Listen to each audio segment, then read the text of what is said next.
Hey class, today we're going to continue on with chapter 2.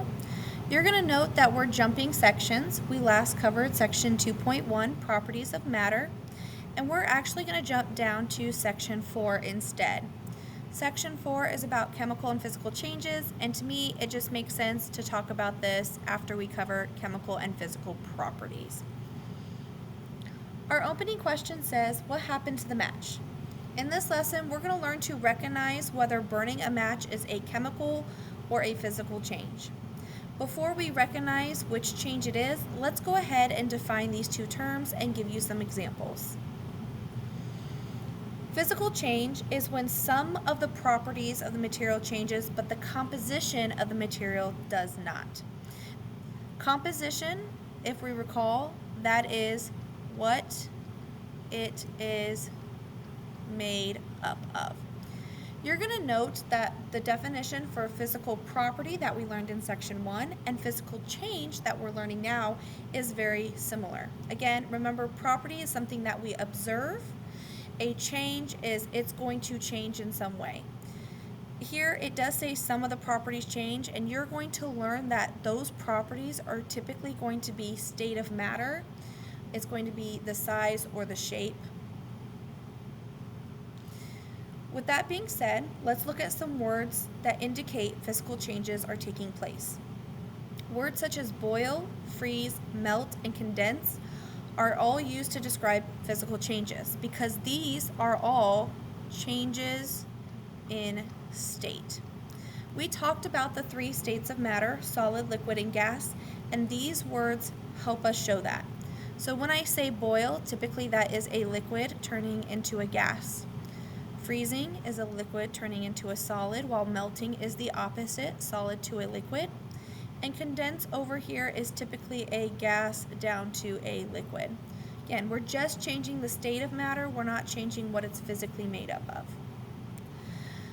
Here, words like break, split, grind, cut, and crush, these are all resulting in a change of shape or a change in size. Again, not a change in chemical makeup. Examples of physical changes include breaking a vase, cutting a piece of paper, and crushing a can. Again, these 3 that I first mentioned are either a change in shape or size. An example of a change in state would be something like freezing water or boiling water. One example that your textbook gives you is gallium. Gallium is a metal that is typically a solid at room temperature. However, its melting point is pretty low compared to other metals. It's about 30 degrees Celsius. So when you actually put solid gallium in your hand, the temperature of your body causes it to melt. And so that is a physical change because we're just changing what state of matter that it is in. The shape of the sample changes during melting as the liquid begins to flow. Again, composition of the sample does not change. And like we talked about, melting is considered a physical change. Another example that your book gives you is charcoal. We can actually take charcoal and break it down into smaller pieces. This is considered a physical change. The substances present before the change are the same substances after the change. Again, during a physical change, composition will never, ever change. Now, how can we classify physical changes? There are 2 ways we can classify physical changes. We can say that they are either reversible or irreversible. Reversible means you can go back to the state it was before. Irreversible means that you can't. For example, melting is a reversible physical change. With gallium, if you melt it to become a liquid, you can actually cool it. You can actually cool it back down and turn it back to a solid. All physical changes that involve a change from one state to another are considered reversible. So for example, freezing, you can always melt it. If something is vaporized, you can always condense it back. Irreversible changes are going to be things that you cannot put back to its original state, such as cutting hair, filing nails, or even cracking an egg. Again, you can glue an egg back together, but it's not actually back how it was, so that's still considered irreversible, even if you break a vase. Now let's talk about chemical change. The question is, what always happens during a chemical change? And to define a chemical change, it's when the composition of the matter changes. It will always change during a chemical. Words that are going to indicate a chemical change are things like burn, rot, rust, decompose, ferment, explode, and corrode. Examples include rust on a truck, catching paper on fire, fireworks exploding, and a banana rotting. And some of you might be like, okay, but a truck is still a truck. That is true, but the reason it's chemical is because typically a truck is made out of metal, and the ending product is rust, which is actually metal mixed with oxygen. So it's no longer a straight metal, it has a change in composition by adding in the oxygen. Same thing with a banana. You might be like, oh, a banana is still a banana afterwards, but actually the chemical changes in a banana have changed when things rot. Let's look at the example that the book gives you. It says, when the charcoal is heated and burned, a chemical change occurs. Now, let's look at why that is. The substance that you typically start with is going to be charcoal, and it reacts with oxygen. And it's going to form other substances. And I'm going to ask you, what does it form? Most of you guys can tell me that it forms some type of ash. And so here we already see that it's changing what it is. There are a couple terms that I want to talk about before we go back to that charcoal example. And when we talk about chemical changes, I want you to know a chemical change is also called a chemical reaction. That's typically where a lot of advanced chem spends their time. A chemical reaction can also be defined as when one or more substances changes into one or more new substances. So something new is created along the way. The substance that you start with is called a reactant. I want you to note that the reactant is typically wrote on the left side. So when you see a chemical reaction, reactants are written on the left side of an arrow. Products is what is produced in the reaction, or this is going to be what you end with. These are going to typically be on the right-hand side of an arrow. So products will be listed on the left, that's what you start with. The arrow typically indicates a change has occurred, and products are going to go on the right of the arrow. So if we go back to that example that we had with charcoal, we are starting off with charcoal. So that is going to be one of my reactants. Oops. And then it says charcoal and oxygen. It's going to combine with oxygen in the air. So I put a plus sign to indicate that they combine. Now these two things are going to change, and so I'm going to do an arrow to indicate that a chemical change has taken place. And I get different products out of this. Here it says my main products are carbon dioxide. So carbon dioxide is CO2 gas. It says we're also going to get ashes, so I'm going to add a plus sign. We are adding ashes as one of my products. And then also water vapor. So water vapor is just H2O in gas form. Notice my reactants are on the left, and then my products are over here on the right. This is an example of a chemical reaction.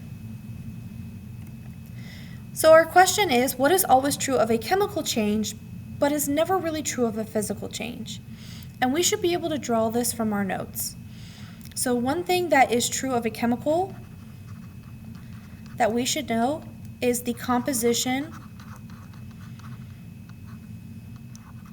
changes. And then for a physical, we should note that the composition never changes.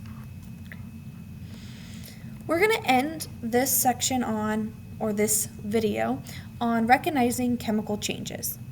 There are 4 possible clues that indicate a chemical change has taken place. Those 4 clues include a transfer of energy, a change in color, the production of a gas, and the formation of a precipitate. Now let's look at transfer of energy. In case you weren't for sure what energy is going to be either heat or light. Almost every single chemical change is going to involve some transfer of energy.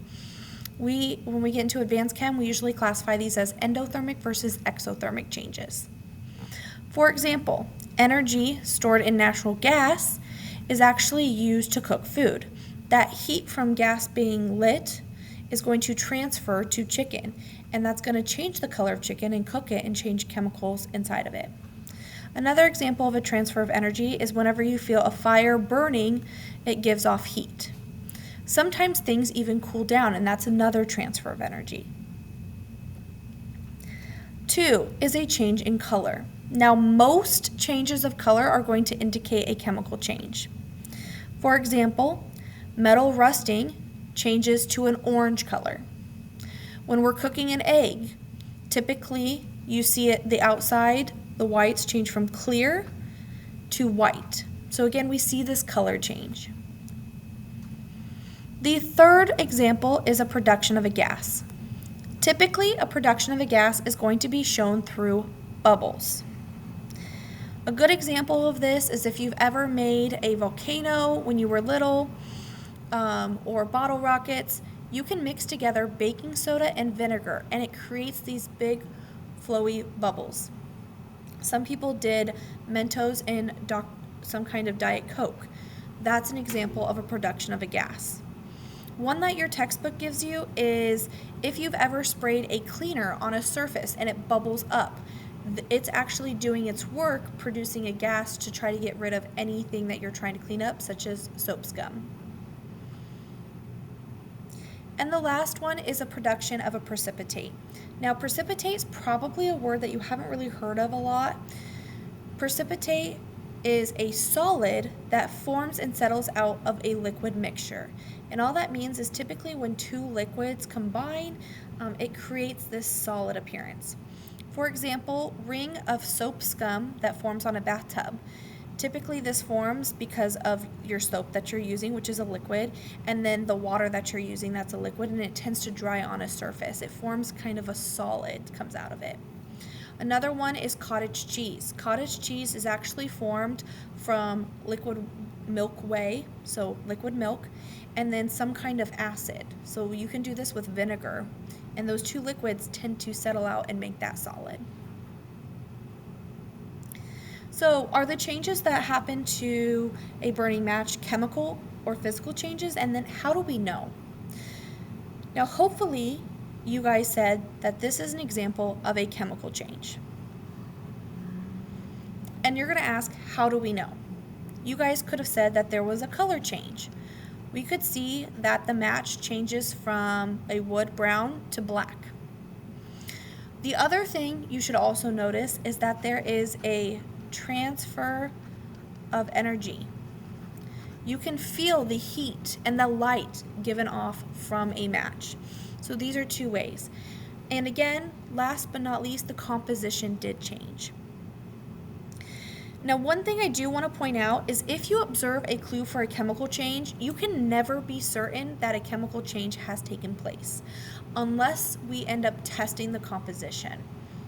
The reason for this is because a lot of clues for chemical change can also be a clue for a physical change as well. Let's look at an example where a clue for chemical can also be a clue for physical. One of the big examples is whenever something changes from one state of matter to another, you're going to see that transfer of energy. For example, if I put water on a stovetop and I heat it up, again, I'm transferring energy and it's turning into water vapor. It's still water, it's still H2O. It's just in a different state of matter. Another example is, again, boiling water, you see bubbles being made. But those bubbles being made is not something new, it's still H2O, just in gas form. Or example, a carbonated drink. There's CO2 gas in your soda, and when you see those bubbles, that's just the CO2 gas in it. The only way to be sure a chemical change has taken place, again, you have to test the composition. That is how you know for sure.